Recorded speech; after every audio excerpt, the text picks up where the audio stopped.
Hello guys, welcome back for another video of Service Reset My Car. Today I'm going to show you how you can reset the oil change of a Jeep Compass 2019 model. We did an oil change and I'm going to show you how you can reset the oil service indicator on the dashboard for yourself. Before we start, our YouTube channel Service Reset My Car. Any questions, any comments, use the comment area below and I'll get back to you as soon as possible. Okay, let's start with this one. I already did a reset, so I'm going to show you how I did it. When you turn the ignition on, normally if the service is due, then indicator lights up on the dashboard. It's important to find the menu for the indicator. Yes, as you can see, speedometer and the second one.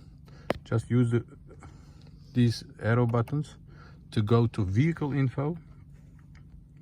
Yes, once you are there, use the arrow buttons to go to right, to 3, yes, and as you can see, the service indicator is on the last menu of the second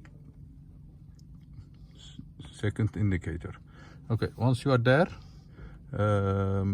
you have to turn the ignition off, turn back on the ignition, and it's important to depress the accelerator pedal 3 times within 10 seconds.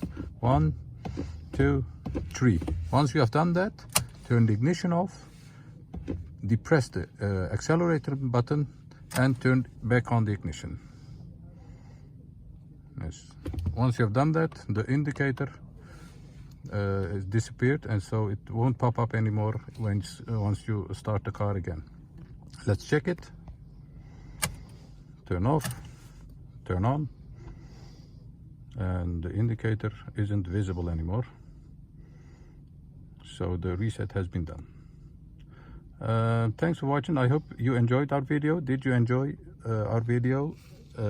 Take a look of our other videos. We have more than 150 other cars.